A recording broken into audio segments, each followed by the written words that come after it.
January 8, 2022, dawned cold and grey in the town of Greenbridge, a quiet academic enclave usually defined by the rustling of pages and the gentle murmur of students. But on this particular winter day, an unsettling stillness permeated the air, a subtle shift that would soon announce itself with the fury of an approaching snowstorm.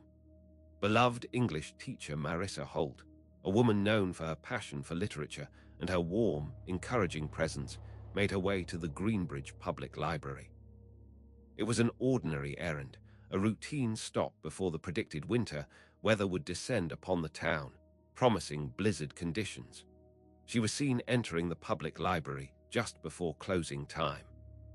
The library, a stately brick building that had served as the town's intellectual heart for decades, was her sanctuary. Security cameras, their lenses more accustomed to capturing the quiet comings and goings of readers, recorded her movements. Her car, a sensible sedan, was parked in its usual spot in the lot adjacent to the library, a familiar sight to those who passed by. But Marissa Holt, the teacher who so often guided her students through the complexities of narrative and poetry, would never reach her destination that evening. The grainy footage from the library's exterior security cameras shows Marissa leaving the building. One frame captures her stepping out into the frosty air, a scarf loosely wrapped around her neck. Another shows her walking towards the parking lot, her silhouette briefly silhouetted against the dimming light. Then, abruptly, the footage ends. There is no sign of her entering her vehicle, no indication of her being met by anyone. The trail, a physical and digital one, simply ceases to exist. It was as if the falling snow, which began to dust the streets moments later, had physically erased her from existence. The initial days were a blur of frantic activity. Local authorities, alongside a heartbroken student body and a concerned community, launched an exhaustive search. Every road leading out of Greenbridge was scoured. Neighbors were interviewed. Woods and fields were traversed, their snow-laden branches offering no clues, only the cold silence of winter. But the search yielded nothing. No abandoned vehicle, no discarded belongings, no credible sightings. Marissa Holt had vanished into thin air, swallowed by the encroaching storm. 18 months crawled by like a wounded animal. April showers turned to summer sun, autumn leaves fell, and winter returned once more. The case grew cold, relegated to dusty files and somber memories. The vibrant life of Marissa Holt, the teacher who inspired so many, became a ghost story whispered in hushed tones. The hope of finding her alive dwindled with each passing day, replaced by a gnawing uncertainty and the agonizing question of what had happened on that snowy evening. Then, on a sweltering July afternoon, the stagnant water of a clogged storm drain, situated a significant 12 miles from the Greenbridge Public Library, finally relented. Mechanics tasked with clearing the blockage discovered something unexpected beneath the accumulated debris and sediment. Wedged deep within the drain's cavernous pipe was a waterlogged, fabric-covered notebook.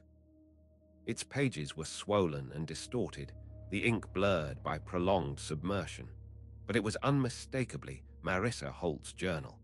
The discovery sent a jolt of renewed urgency through the dormant investigation.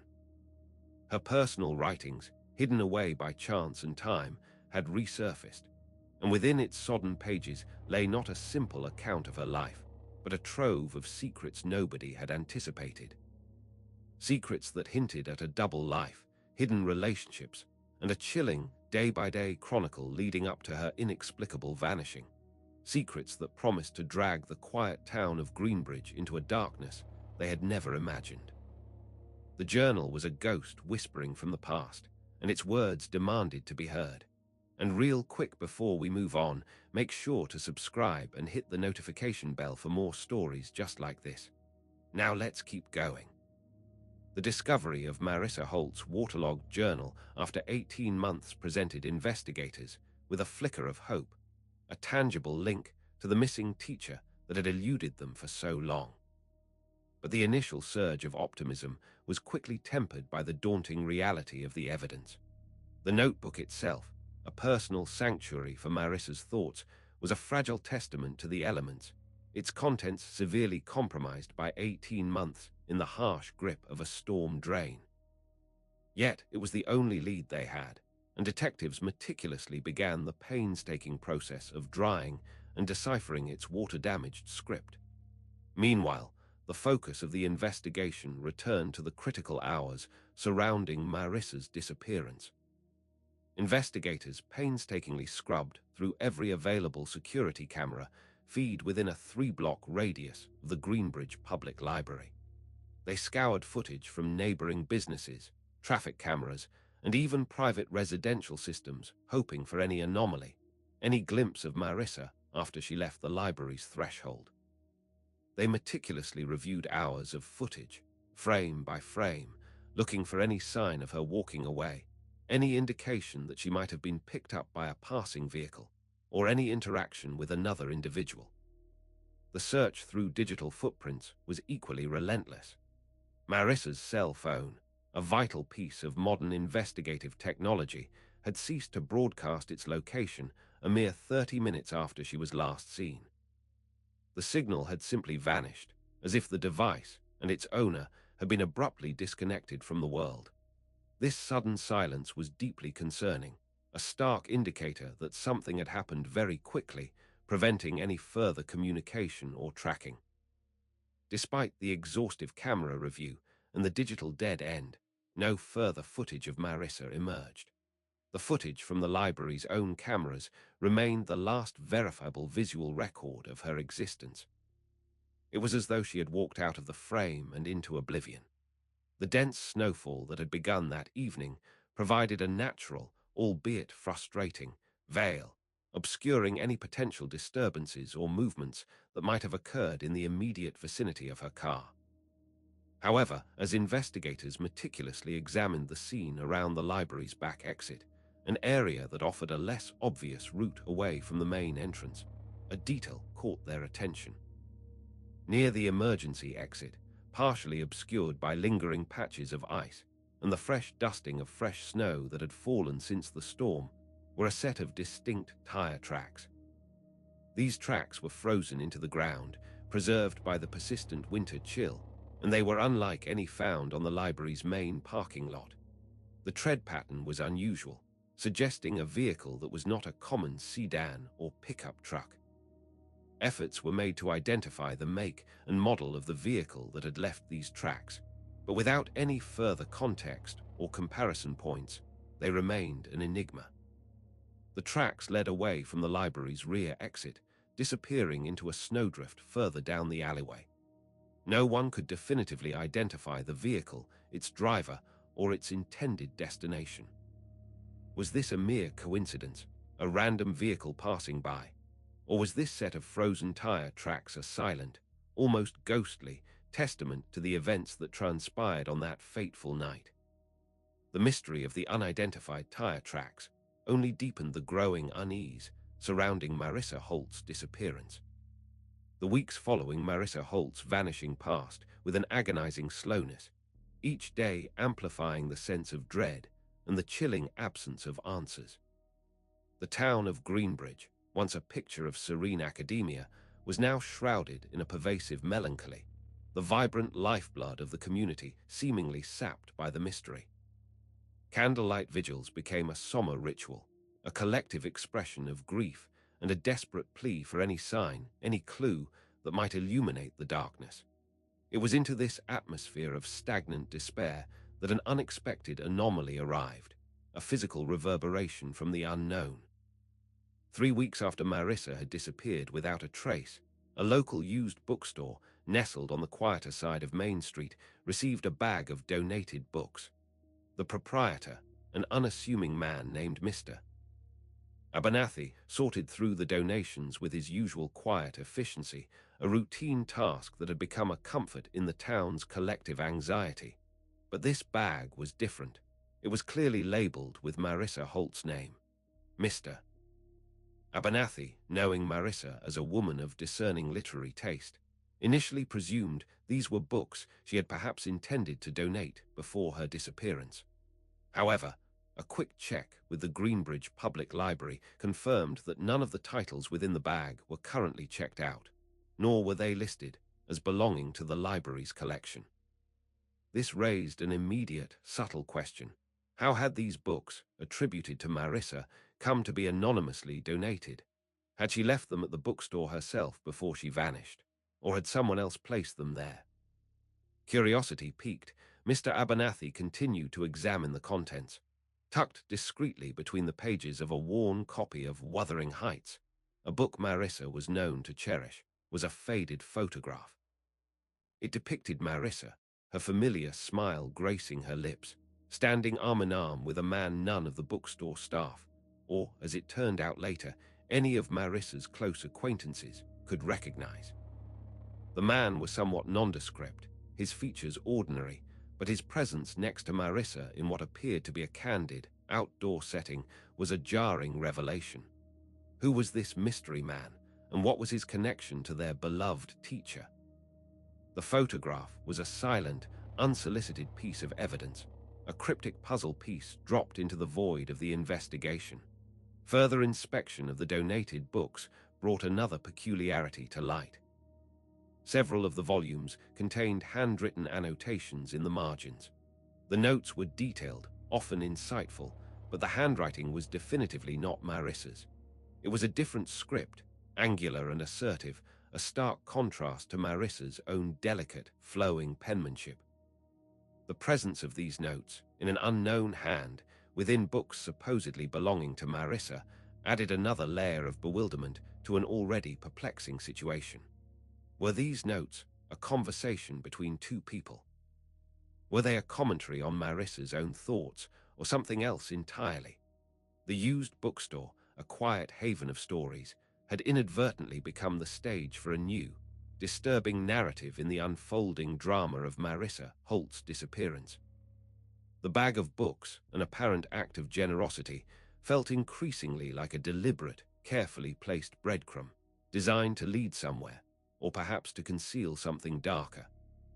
The anonymous donor, the unidentified man in the photograph, and the stranger's handwriting in the margins, all these elements swirled together, creating a vortex of unanswered questions that only served to deepen the mystery of what had truly happened to Marissa Holt. The discovery of the anonymously donated books, with their cryptic photograph and unfamiliar annotations, spurred investigators to re-examine Marissa Holt's personal life with renewed intensity. While the journal was still undergoing painstaking forensic analysis, every tangible trace of Marissa's existence became a focal point.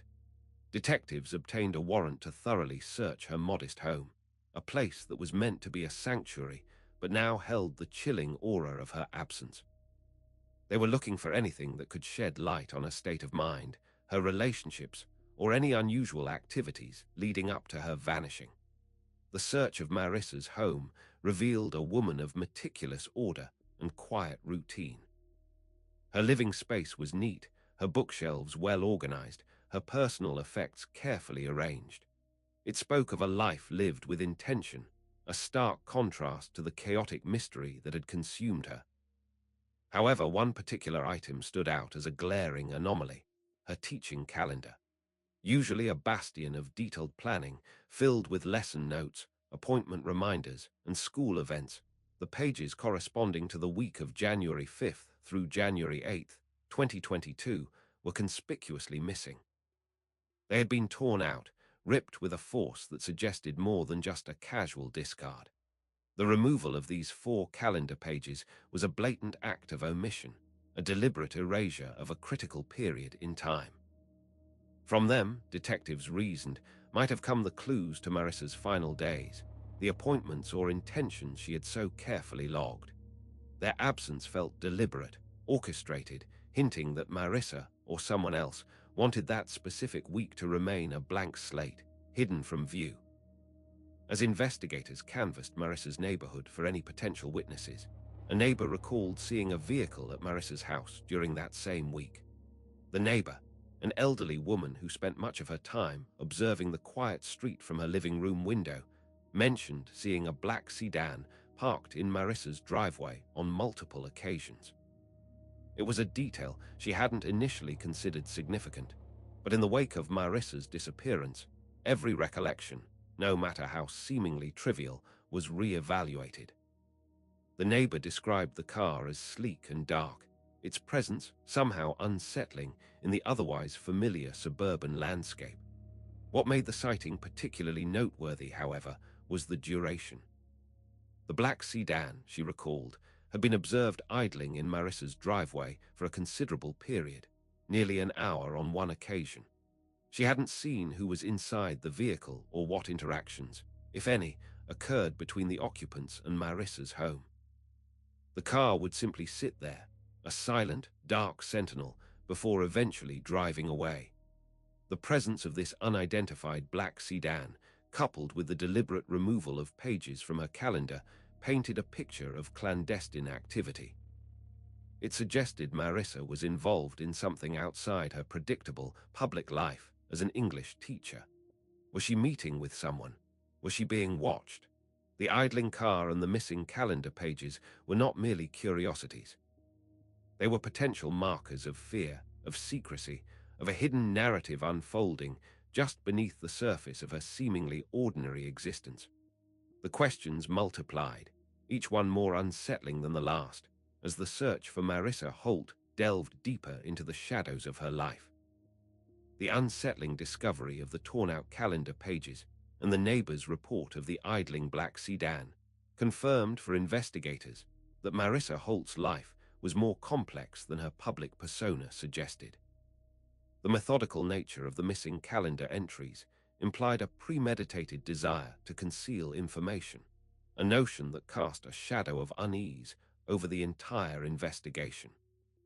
Driven by this new understanding, detectives began to explore every avenue, scrutinizing Marissa's professional life and any potential external pressures that might have contributed to her disappearance. Their focus soon turned to Marissa's employment as an English teacher at Greenbridge High School. While her colleagues and students consistently painted a picture of a dedicated and well-loved educator, investigators delved into her professional communications, seeking any hint of dissatisfaction or unusual circumstances. It was during this exhaustive review of her work-related emails that a significant revelation emerged. Marissa Holt had applied for a teaching position in Boston, Massachusetts, over 1,000 miles away from Greenbridge. This was information that even Marissa's closest confidants, including her own sister, had been unaware of. The discovery suggested a significant, undisclosed aspiration, a desire for a completely new chapter that she had kept entirely private. It raised the immediate question of why she had kept such a monumental decision a secret from her family and friends. Was she weighing her options, or had something else entirely prompted this search for an escape? Further investigation into the Boston job application revealed that Marissa had, in fact, been offered the position.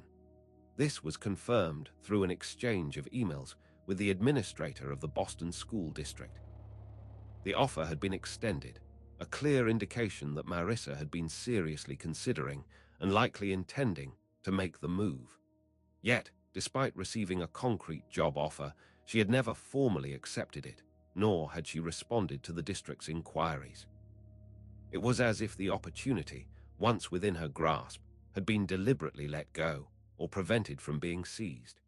When questioned about Marissa's application and the offer, the administrator from the Boston School District provided a statement that sent a chill down the spines of the investigators.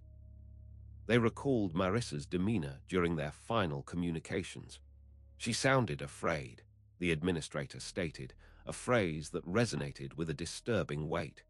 Afraid to say too much on the phone, afraid to commit. It wasn't just nervousness about a new job, it was a palpable fear in her voice, almost as if she was trapped or being watched and couldn't speak freely. This statement from a neutral third party corroborated the growing suspicion that Marissa was not simply a victim of a random act of violence or a voluntary disappearance. Her fear, her silence regarding the Boston job, and the deliberate act of tearing pages from her calendar all pointed towards a deeper, more sinister narrative. What was she afraid of? Who or what had instilled such a profound sense of dread in her that she could barely communicate her intentions? The possibility that Marissa Holt was a prisoner of circumstances, rather than a free agent, began to solidify, and the nature of the threat remained a chilling unknown. The revelation that Marissa Holt harbored plans for a significant life change, a move to Boston that she had kept secret even from her family, added a new dimension to her carefully curated public image. The administrator's description of her fear amplified the escalating sense of unease surrounding her disappearance. Investigators were no longer just seeking a missing person. They were unraveling a story of potential coercion and hidden anxieties. Their attention shifted to Marissa's past interactions, seeking anyone who might have had an unusual interest in her life or who might offer insight into her state of fear. During a candlelight vigil held in Marissa's honor, a figure emerged from the crowd, drawing the attention of more than just those mourning her loss. A former student, now a young man of 24, approached the makeshift memorial. He had been a student of Marissa's several years prior, and while many former students attended to pay their respects, this individual's presence seemed different, tinged with an intensity that bordered on obsession. Mutual friends of Marissa and this former student noted a marked change in his behavior in the months leading up to her disappearance, describing him as becoming oddly obsessed with her. While the police do not typically track the attendance of vigils, this individual's particular intensity and prior noted obsession piqued their interest. Investigators decided to widen their net, looking back at Marissa's digital footprint, particularly her school-issued email account. It was standard procedure to examine communications, but what they discovered next was peculiar. Days before Marissa vanished, a series of emails that had been sent from her account were found to have been deliberately deleted. However, a routine system check allowed investigators to recover these deleted messages from the trash folder. These recovered emails were unsigned and contained vague, personal content. They were not the kind of professional correspondence one would expect from a teacher, yet they were clearly sent from Marissa's account. The timing of their deletion and subsequent recovery, just before her disappearance, was highly suspicious. Were these communications with someone she was trying to hide? Were they an attempt to communicate with someone in a way that left no lasting trace, only to have them unexpectedly resurface?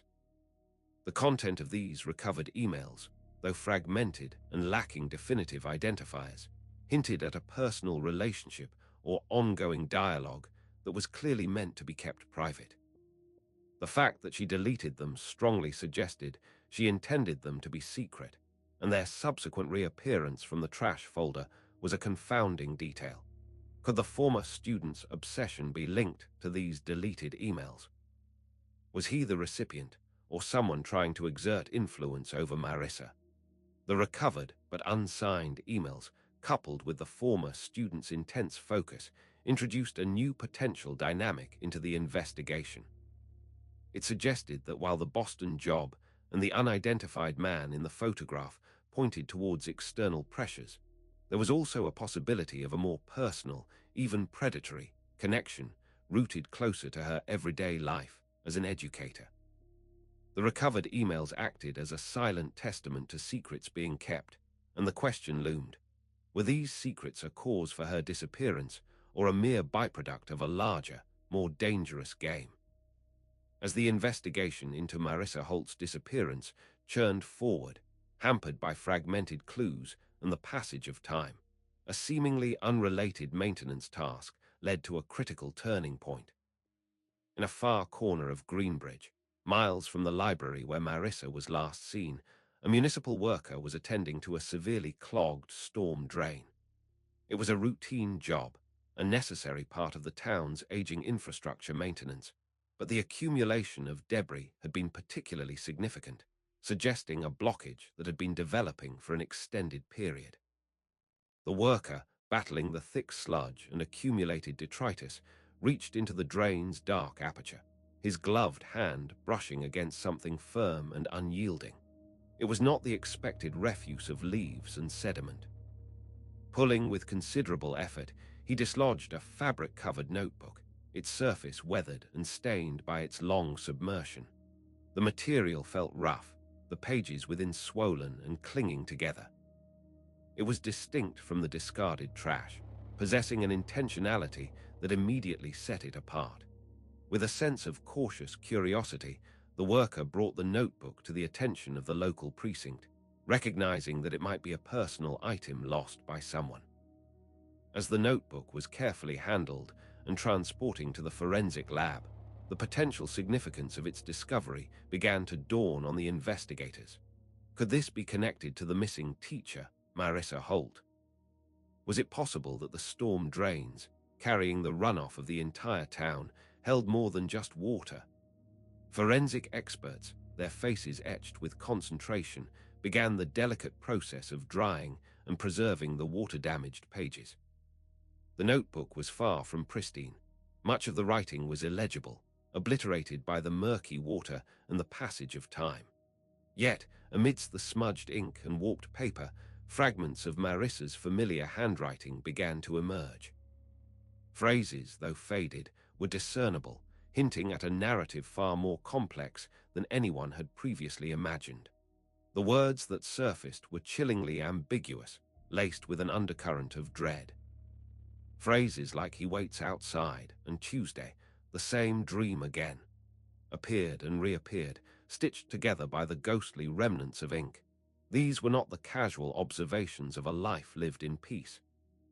They were the desperate scribblings of someone in fear, someone experiencing recurring nightmares and aware of a constant, lurking presence. The date on these entries was a critical piece of information. Forensic scientists, using advanced techniques to analyze the ink and paper degradation, determined that the last legible journal entry had been written on January 8, 2022, the very day Marissa Holt vanished. The discovery of the journal transformed the nature of the investigation. It was no longer a simple missing person case. It was now a potential criminal one. The fragmented entries, born from the depths of a storm drain, were a direct, albeit cryptic, account from Marissa herself, detailing her thoughts and fears in the days leading up to her disappearance. The question immediately arose: who was he, and what was he waiting for? The journal, a testament to Marissa's final days, had opened a Pandora's box of secrets and suspicions, and the fragmented whispers within its pages were calling out for clarity. The fragmented yet potent phrases discovered within Marissa Holt's waterlogged journal, "He waits outside," and "Tuesday, the same dream again," acted as the first solid threads in a tapestry of dread. These cryptic warnings, pennied on the very day she disappeared, propelled investigators to look for specific locations or symbols that might align with such ominous language. The research team, a dedicated group assisting the Greenbridge Police Department, delved into local law, historical records, and any potential significance of these particular expressions. Their efforts soon pointed towards a peculiar local landmark, a grim relic of a bygone era, an abandoned storage building known colloquially as the Ice House. Situated near the sluggish, winding river that bordered Greenbridge, the Ice House had a history dating back to the late 19th century, originally used for storing ice harvested from the river during winter months. Over the decades, it had fallen into disrepair, its windows boarded up, its purpose long forgotten, becoming a place of local legend and hushed warnings for children. Locals spoke of it as a place best avoided, its isolation and decaying structure lending it an air of disquiet. The phrase, "Don't trust who knocks," discovered in a separate, albeit smudged, journal entry, seemed to directly correlate with the sense of unease surrounding such an isolated and derelict location. It suggested a warning about deception, about appearances that belied a dangerous reality, a warning that could easily be associated with a place like the abandoned Ice House. Armed with this tentative hypothesis, a team of detectives, accompanied by a forensic specialist, proceeded to the derelict structure. The air around the ice house was heavy with the smell of damp earth and decay. The building itself was a hulking, silent sentinel against the overcast sky. They cautiously entered through a gaping hole where a door once stood, their flashlights cutting through the thick gloom. Inside, the vast space was empty, save for the pervasive dust and the lingering chill. However, in the center of the main floor, beneath a collapsed section of the roof, they discovered something deeply disturbing. A pile of ashes, dark and scattered, lay on the concrete floor. It was clear this was not the result of a casual bonfire. The ashes seemed to have been deliberately concentrated in one area, as if something significant had been burned. Partially embedded within the cold ashes were the charred remains of photographs. Most were too badly damaged to be identifiable, their edges curled and blackened, their images fused into unrecognizable patterns. But among the burnt fragments, one object was remarkably preserved, its metallic gleam catching the flashlight's beam. It was an old-fashioned locket, tarnished with age but still intact. Engraved onto its surface, in delicate cursive, was a single, prominent letter, D. The discovery of the ashes, the burned photographs, and the locket marked with a D within the abandoned ice house sent a chilling wave of confirmation through the investigators. This place, steeped in an eerie historical silence, was clearly connected to Marissa's final days. It was a location she had feared, a place where something significant and likely terrible had occurred. The D on the locket was an immediate, tantalizing clue, a potential identifier in a case rapidly spiraling into the unknown. Was it the initial of a suspect, a victim, or something else entirely? The ice house had yielded its secrets, but in doing so had only deepened the enigma. The discovery of the locket bearing the initial D within the ashes of the abandoned ice house provided the investigation with a new, concrete lead. However, the full story of Marissa Holt's life and disappearance remained evasive, a complex web of secrets veiled by her personal writings and the actions of others. Investigators, determined to piece together the narrative of her final months, turned their attention to the digital realm, searching for any trace of her online presence that might have gone unnoticed. Their diligent work in the digital forensics department unearthed a hidden profile on a private messaging platform. This profile, operating under a pseudonym, was directly linked to Marissa Holt. The platform was known for its encrypted communications, making it a favored tool for those seeking discretion or anonymity. The discovery of this hidden digital life suggested that Marissa was engaged in conversations that she did not want to be tracked through her regular channels. Further analysis revealed that Marissa had been actively communicating with another user on this platform for over a year, a relationship that had developed long before she went missing. The tenor of these exchanges, when painstakingly decrypted and reviewed, suggested a deep, ongoing dialogue filled with confidences and shared secrets. What was particularly striking was the uncanny alignment between the journal entries recovered from the ice house and the phrases used in these private messages. It became evident that the journal was not just a record of her fears, but a direct reflection, and at times, a confirmation of the conversations she was having online. The mirrored phrasing was a stark indicator of the intimacy and perhaps the manipulation within this digital relationship. One particular journal entry, recovered from the suffocating confines of the storm drain, read with a chilling resonance when placed alongside the online exchanges. "You said I was safe. Why does it feel like a trap?" This question, posed in Marissa's most private writings, echoed the profound sense of unease that permeated the recovered messages. It suggested a betrayal, a deep-seated suspicion that the safety promised by her online confidant was an illusion. The pseudonym used by Marissa offered no immediate identification, but the D from the locket, coupled with the prolonged, clandestine communication, began to solidify a growing suspicion in the minds of the detectives. The digital world, often seen as a space for open connection, had in this case served as a cocoon for secrets and a potential instrument of deception. The question of who was on the other end of those messages, and whether they were leading Marissa towards safety or a trap, loomed larger than ever. The convergence of clues, the locket with the initial D, the online communications mirroring journal entries, and the recurring sense of betrayal, directed the investigation towards a specific individual. Digital forensics had identified the user on the private messaging platform who had been communicating extensively with Marissa under the pseudonym. While the user had employed advanced techniques to mask their identity, the patterns of communication, combined with intelligence gathered from other sources, began to narrow the suspect pool. The key then became finding a connection between this digital entity and the physical evidence. A breakthrough came from an unlikely source, an archived staff photograph from Greenbridge High School dating back 15 years. Within that group portrait, alongside younger versions of familiar faces, was the man from the photograph found in the book at the used bookstore. His name was David Rehan. Investigators confirmed that David Rehan had indeed been a substitute teacher at Greenbridge High School around the same period. His presence in Marissa's life, years prior, coupled with his appearance in the photograph alongside her, suddenly made him a person of intense interest. A deeper dive into David Rehan's history revealed a critical detail.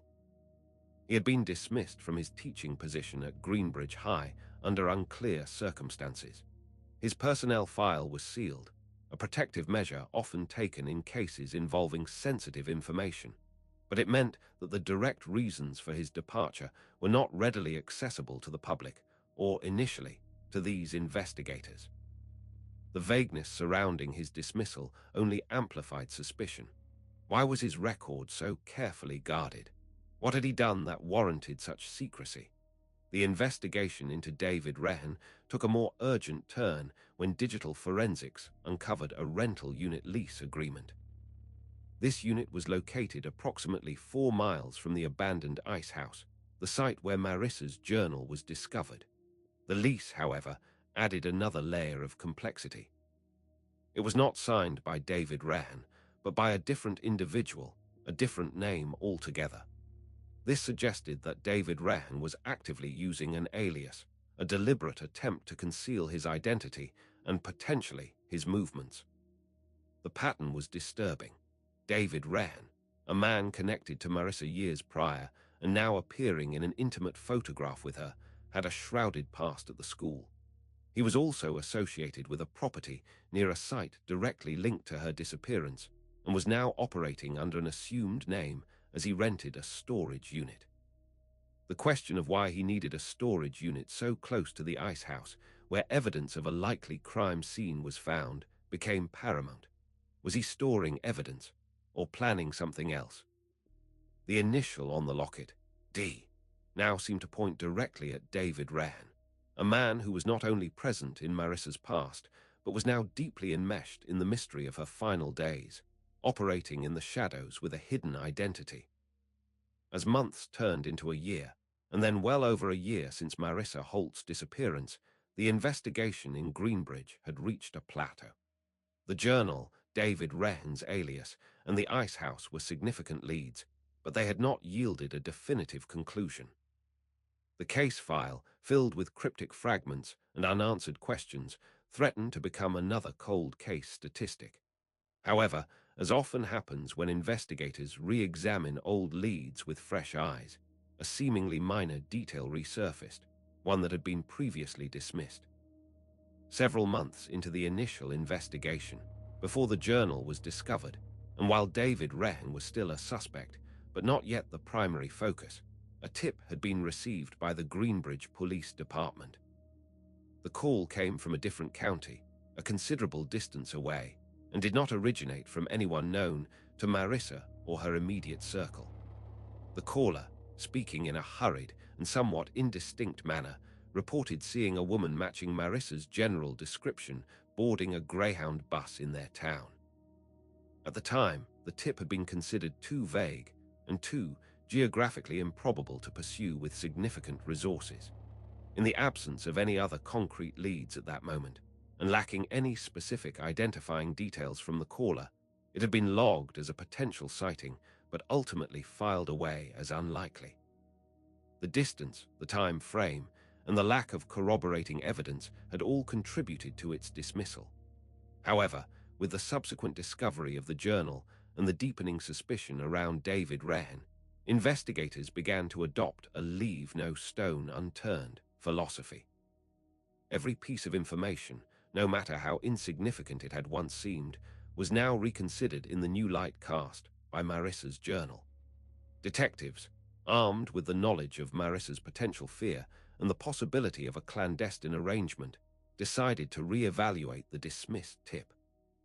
They contacted the police department in the distant county and requested access to any information they had logged regarding the reported sighting.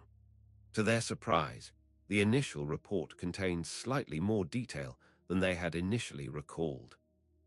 The caller had noted the woman was traveling alone and seemed unusually anxious. Crucially, the sighting had occurred approximately 2 days after Marissa Holt had vanished from Greenbridge. The fact that this sighting placed the woman 2 days after her disappearance, and in a different, distant city, was perplexing. If it was indeed Marissa, it suggested she had not met with foul play immediately, but had possibly been taken or had fled, and was now attempting new escape. Or could it be a calculated misdirection? The Greyhound bus, a common mode of public transport, could facilitate anonymous travel. Suddenly, this discarded tip felt less like an unlikely anomaly and more like a potential key to understanding Marissa's final movements, or perhaps a carefully constructed illusion. Had Marissa Holt actually escaped, or was this sighting part of a larger, more sinister plan orchestrated by someone else? The renewed focus on the dismissed tip from another district, suggesting a woman matching Marissa Holt's description boarding a bus 2 days after her disappearance, sent investigators down a new, complex investigative path. This led them to examine the background of David Rehan more closely, particularly any past incidents involving other women. The initial D on the locket and his suspected involvement in Marissa's life were strong indicators, but a broader pattern of behavior would solidify their suspicions. The investigation into David Rehan's history unearthed 2 separate police reports filed against him in 2011 and 2013. Both reports involved allegations from women who had evidently known him. However, neither of these previous cases had moved forward to any significant degree. In one instance, the reporting woman had since moved out of state, making her difficult to locate and re-interview. In the other case, the woman who had filed the report simply did not return repeated calls from law enforcement, effectively making her unavailable to continue the complaint. These previous allegations, previously unconnected and seemingly minor, now took on profound significance in light of Marissa's disappearance and the focus on Rehan. The fact that 2 other women had come forward with complaints against him, only for those cases to stall and go cold, painted a disturbing picture of potential predatory behavior that had gone unchecked. Were these earlier complaints a rehearsal for what happened to Marissa? Investigators decided to re-examine these older complaints, digging into the details of what was reported and why they had failed to progress. They began by attempting to retrace the steps taken in those original investigations, looking for commonalities or overlooked evidence. Simultaneously, a separate investigative thread was initiated to trace the ex-boyfriend of one of the women who had filed an earlier report against Rehan. This ex-boyfriend, records indicated, had a tangential connection to the property where the ice house was located. The revelation that someone with a connection to the ice house property was also linked to an individual who had previously been accused by another woman of misconduct further solidified the grim narrative. It suggested a network, or at least a shared geography of potential danger that extended beyond Marissa's immediate circumstances. The stalled previous cases, the elusive witnesses, and the newly discovered link to the ice house property created a chilling echo, suggesting that David Rehan might have a history of harmful behavior that had been allowed to fade into obscurity, potentially leading directly to Marissa's fate. The question now was whether these past complaints, ignored for years, could finally provide the evidence needed to bring justice for Marissa. Marissa Holt's journal, that fragile repository of her final thoughts, continued to yield its secrets in agonizing fragments. The last legible page that investigators managed to decipher spoke with an immediate and desperate urgency, a final testament left for discovery. The entry was stark, containing only a few potent words that hinted at an impending event and a desperate plea for someone to uncover a hidden truth. "It happens tonight. If they find this, ask about the key." These words, scrawled in what appeared to be a final surge of adrenaline and fear, were a clear indication that Marissa believed something catastrophic was about to unfold on the night she vanished. The instruction to ask about the key was particularly perplexing. It implied a hidden object, a means of access, or perhaps a metaphorical key to understanding everything. Investigators immediately returned to Marissa's home, their search now focused on finding any hidden key, any overlooked compartment or unusual fixture that might conceal such an item. Following this directive, they meticulously re-examined Marissa's house. It was during this detailed search that they discovered something unusual, a tiny detail that could easily be overlooked in a routine sweep. Tucked inside a seemingly ordinary light switch cover plate, concealed behind the plastic, was a small, tarnished brass key. There were no markings on the key, no tag indicating what it might unlock, but its hidden placement suggested it was intentionally secreted away. The discovery of the hidden key was a significant development, but its purpose remained a mystery. Later that very night, as the investigation continued to unfold, an anonymous phone call was received by the Greenbridge Police Department. The caller, their voice low and distorted, provided a location: a summer cabin situated in the nearby town of Glenwood, a popular recreational area known for its wooded trails and secluded properties. The caller stated only, "She might be there." A tactical team was dispatched to the Glenwood property. The cabin itself appeared deserted, nestled deep within the trees. Upon gaining entry, they found a scene that was both eerie and suggestive. Inside, lying on a dusty table, was a woman's scarf, its fabric almost fossilized with ice, as if it had been there for a very long time, preserved by the cold. Beside it, they found a faded receipt from the Greenbridge Library Cafe, dated precisely January 8, 2022. The same day Marissa Holt had disappeared, and the same cafe she was known to frequent. The key, the scarf, the receipt, pieces of a puzzle that were beginning to converge on a remote cabin and a night of terror. What had transpired in that desolate location? The summer cabin in Glenwood, discovered thanks to an anonymous tip, immediately became a focal point for the investigation into Marissa Holt's disappearance. The iced scarf and the library cafe receipt dated January 8th were powerful circumstantial evidence suggesting a connection between the cabin and Marissa's final known day. However, the environmental conditions in Glenwood, a region rich with natural foliage and marked by seasonal melts, posed a significant challenge to forensic recovery. The snow had long since melted, opening the possibility of extensive degradation of any evidence that might have been present. Despite the challenges, cadaver dogs were brought to the Glenwood property. These highly trained animals, capable of detecting the faintest scent of human remains, indicated that human remains had been in the vicinity of the cabin. Their insistent signals in several areas around the property, particularly near a detached shed and a patch of overgrown land behind the cabin, were a grim confirmation that something deeply unsettling had occurred there. However, the dogs could not pinpoint a specific location, and the passage of time and environmental factors had likely compromised any direct evidence. Undeterred, investigators meticulously searched the cabin itself. It was the interior of the cabin's detached shed that yielded further, albeit disturbing, physical evidence. Upon examining the floorboards of the shed's locked trunk, detectives discovered a series of faint but discernible scratches on the inside. These were not the random marks of wear and tear. Their pattern suggested desperate attempts to escape, to pry open the confines from within. The trunk was a clear indication that someone had been held captive, struggling for freedom. Hidden beneath a loose tile near the shed's entrance, investigators found a small, innocuous-looking camera memory card. This seemed like a stroke of luck, a potential repository of visual evidence that could illuminate the events that transpired within the cabin.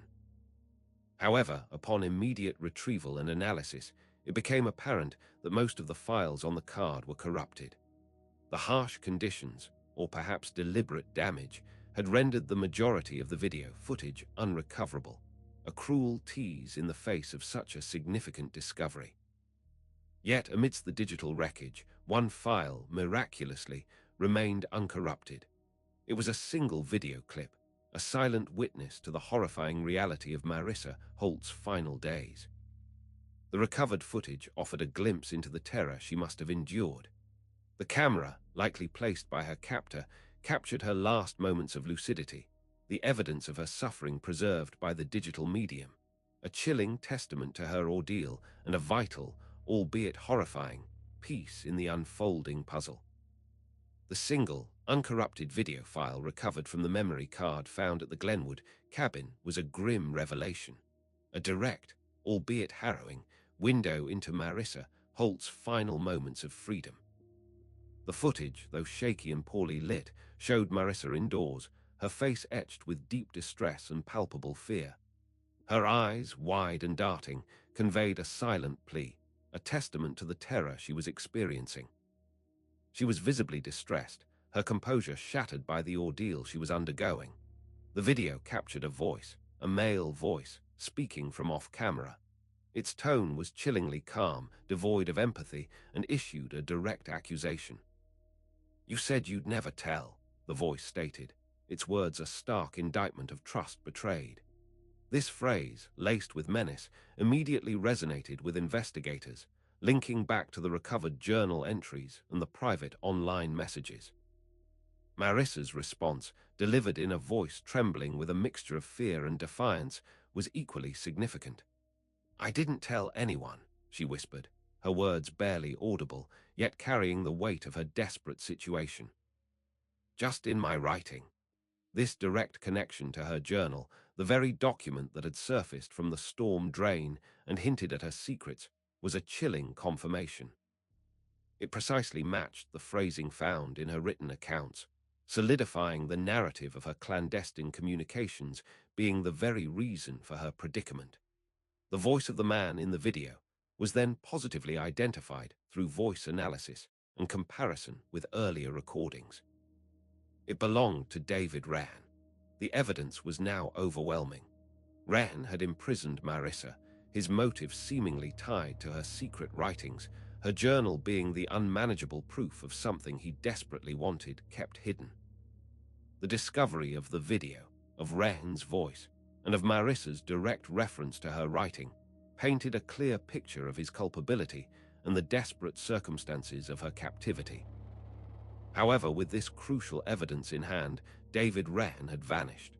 Despite intensive efforts to locate him, his trail had gone cold.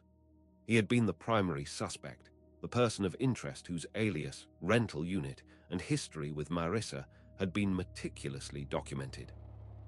Now, the man responsible for Marissa Holt's abduction and likely murder had seemingly melted away, leaving authorities with irrefutable evidence of his guilt, but without his immediate apprehension. The question was, where had he gone, and how had he managed to disappear so completely? The disappearance of David Wren, following the discovery of the video evidence in Glenwood, left investigators in a race against time. Their efforts to track his movements intensified, focusing on any recent financial transactions or travel records that might indicate his whereabouts. It was through the painstaking analysis of credit card statements that a final, albeit remote, trace of David Wren emerged. His last known credit card use was recorded in Canada, a mere 6 days before Marissa Holt's journal was discovered. This credit card transaction, occurring in a different country, suggested Rehan had fled the United States, making his apprehension infinitely more complex.